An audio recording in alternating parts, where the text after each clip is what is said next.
వివాహ వేడుకలో జరిగిన ఒక భారీ దోపిడీ కేసును పోలీసులు అత్యంత చాకచక్యంగా కేవలం 3 గంటల వ్యవధిలోనే ఛేదించి నిందితుడిని అరెస్ట్ చేశారు.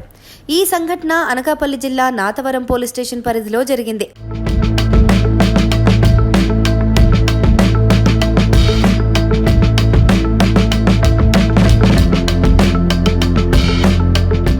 నాతవరం పోలీస్ స్టేషన్ పరిధిలోని శృంగవరం గ్రామానికి చెందిన ఫైలా నాయుడు కుమారుడి వివాహ కార్యక్రమం గురువారం రాత్రి జరిగింది. వధువు తరపు వారైన సూర్ల రమణమ్మ వివాహ ఖర్చుల నిమిత్తం 5 లక్షల రూపాయల నగదును సిద్ధం చేసి ఓ బ్యాగులో పెట్టారు.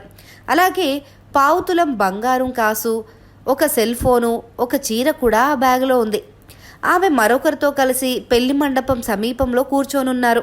అయితే తెల్లవారుజామున సుమారు 3:30 గంటలకు అటుగా ఓ వ్యక్తి పరిగెత్తుకుంటూ వచ్చి పెళ్లి మండపం వద్ద కూర్చున్న రమణమ్మ వాళ్ళ అక్కను పక్కకు నెట్టివేసి బ్యాగును తీసుకుని చీకట్లో పారిపోయాడు.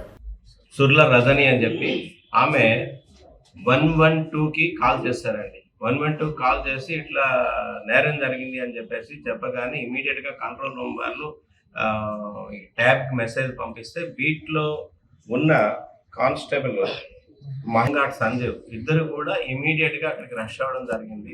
విషయాన్ని తెలుసుకున్న తర్వాత చుట్టుపక్కలంతా కూడా వీళ్ళ కోసం అని చెప్పేసి ఏ విధంగా జరిగింది, ఎవరు దీనికి కారకులు అని చెప్పేసి ఎంక్వైరీ చేయడం జరిగింది. ఇన్సిడెంట్ ఏంటంటే ఈ రజని అన్న ఆమె క్యాష్ బ్యాగ్ తో పాటు చిన్న గోల్డ్ ఆర్నమెంట్ ఇవన్నీ పట్టుకొని అక్కడ మండపం దగ్గరే కూర్చొని కాస్త పెళ్లి జరిగిపోయింది.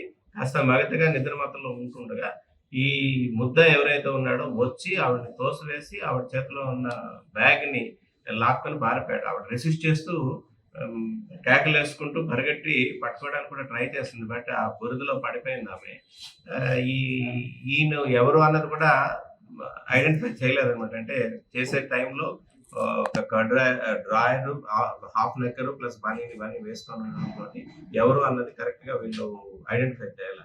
అయితే మన బీట్ కానిస్టేబుల్స్ ఏంటంటే ఆల్రెడీ వీళ్ళు బీట్ చేసే క్రమంలో ఈ వ్యక్తిని ఎవరైతే ముద్దాయి ఉన్నాడో ముద్దాయిని ముందుగా ఒక జంక్షన్ దగ్గర వాళ్ళు ఆపి ఎక్కడికి వెళ్తున్నారు ఏంటి అని చెప్పేసి వివరాలు అవి కూడా తెలుసుకోవడం జరిగింది అనమాట. తెలుసుకొని ప్రతి మత్తులో ఉన్నాడు.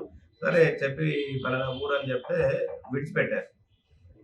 వీళ్ళకి అనుమానం వచ్చి ఇమీడియట్ గా వీడిని పట్టుకొని ఆ విషయాన్ని మన తారకేశ్వరరావు ఎస్ఐ గారికి ఇన్ఫార్మ్ చేయగా ఇమీడియట్ గా ఎస్ఐ గారు వెళ్ళి ఐటీ కోర్ సహాయంతో మొత్తం ఒక 5 lakhs రూపీస్ క్యాష్, బ్యాగ్ లో ఉన్న క్యాష్, అట్లాగే సెల్ ఫోను మరియు గోల్డ్ ఆర్నమెంట్ ఏదైతే ఉందో దాన్ని కూడా రికవరీ చేశారు.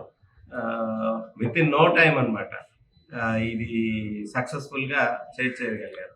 దీనికి ముఖ్య కారణం Mahesh constable and Sanjeev home guard beat constable వాళ్ళు అలర్ట్ గా ఉండడం వల్ల ఫిర్యాదుదారు కూడా 112 కాల్ ఇమీడియట్ గా చేయడం వల్ల ఇమీడియట్ గా రష్ ఈ కేసుని సక్సెస్ఫుల్ గా డిటెక్ట్ చేశారు. సబ్ ఇన్స్పెక్టర్ గారు తారకేశ్వరరావు గారు కూడా వెళ్ళారు. సీన్ ఆఫ్ అఫెన్స్ కి రేవతం గారు కూడా వెళ్ళడం జరిగింది. వెళ్ళి కేసుని చాకచక్యంగా పట్టుకున్నారు.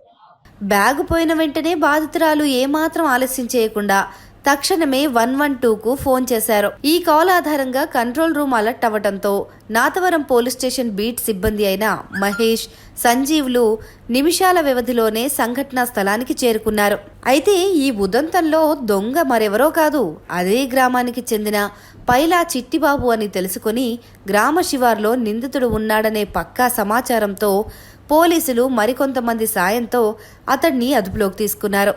దొంగ బ్యాగును ఓ గడ్డివాము మధ్యలో దాచానని చెప్పడంతో పోలీసులు అతను దాచిన స్థలం వద్దకు తీసుకెళ్లి బ్యాగును రికవరీ చేశారు. అందులో ఉన్న 5 లక్షల రూపాయలను, పావుతులం బంగారు కాసు, సెల్ ఫోను, చీర సురక్షితంగా లభ్యమయ్యాయని పోలీసులు తెలిపారు. కేవలం 3 గంటల్లోనే ఈ కేసును ఛేదించడంతో పోలీసులను ఎస్పీ ప్రశంసించారు.